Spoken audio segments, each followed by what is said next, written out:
Bonjour et bienvenue, chers amis. Vous êtes dans la chaîne de Semidoane. Aujourd'hui, je vous présente un cours très spécial qui est la génétique, un cours d'SVT de la deuxième année collège. Alors, n'oubliez pas de vous abonner et de mettre un like. Commençons. Alors, pour le sommaire, on aura une définition de la génétique et de l'hérédité, des notions de génétique et d'hérédité. On verra les chromosomes, l'ADN et les gènes.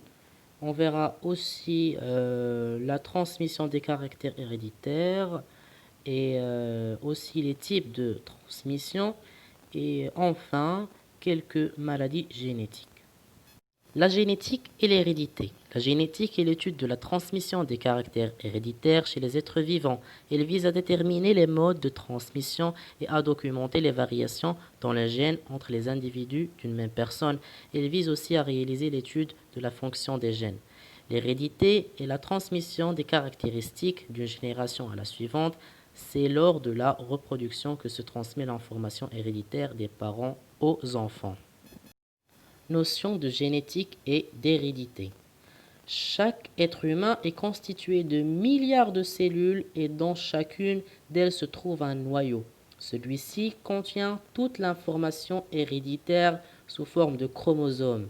Un chromosome est une longue molécule d'ADN enroulée sur elle-même. Alors, comme vous voyez ici, chaque humain est constitué de milliards de cellules. Chaque cellule possède un noyau et le noyau est le cerveau de la cellule. Et le noyau contient 23 paires de chromosomes. Chaque chromosome est une longue molécule d'ADN et l'ADN est une longue molécule en forme de spirale, comme vous voyez ici. Un génome humain possède 46 chromosomes, dont chacune de ces cellules soit 23 paires pour chaque paire. Un chromosome provient du père et l'autre provient de la mère.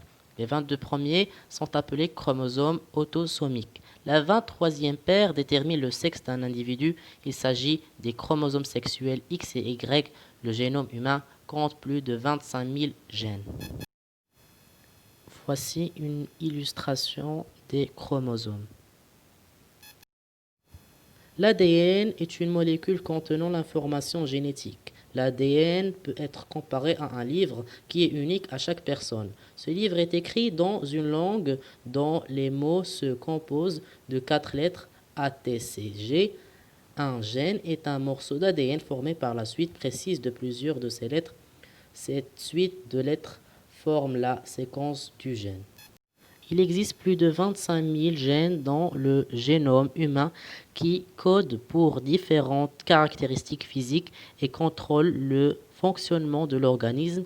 Les gènes agissent donc sur le développement et contribuent à l'état de la santé de l'individu à toutes les étapes de sa vie. Voici une illustration qui représente l'ADN. Transmission des caractères héréditaires. Chaque individu possède 2 copies de chacun de ses gènes. Une copie provient de sa mère et l'autre de son père. Il existe plusieurs formes de transmission des gènes. Parmi celles-ci, il y a des gènes qui ont une transmission dominante et des gènes qui ont une transmission récessive. C'est le type de transmission qui va déterminer l'expression de certaines caractéristiques de chaque individu afin d'alléger le texte et faciliter la compréhension. Nous utiliserons gène dominant et gène récessif pour la suite. Gène dominant. Un gène dominant impose ses instructions dès qu'il est présent et empêche l'autre gène d'exprimer les siennes. Il suffit d'une seule copie d'un gène dominant pour que celui-ci s'exprime. Dans cet exemple, le gène cheveux bruns est dominant. Gène récessif. Un gène récessif doit absolument être présent en 2 copies pour que celui-ci exprime ses instructions. Dans cet exemple, le gène cheveux blancs est récessif. Maladie génétique. Une maladie génétique est causée par un ou plusieurs défauts génétiques, mutations, ou encore par une anomalie chromosomique. Il existe plusieurs types de maladies génétiques. Certaines maladies génétiques, dites maladies chromosomiques, sont causées par des défauts au niveau des chromosomes. Ces défauts peuvent survenir en raison du nombre inexact ou de la structure de ceux-ci. Par exemple, la trisomie 21 est causée par la présence d'un troisième chromosome 21.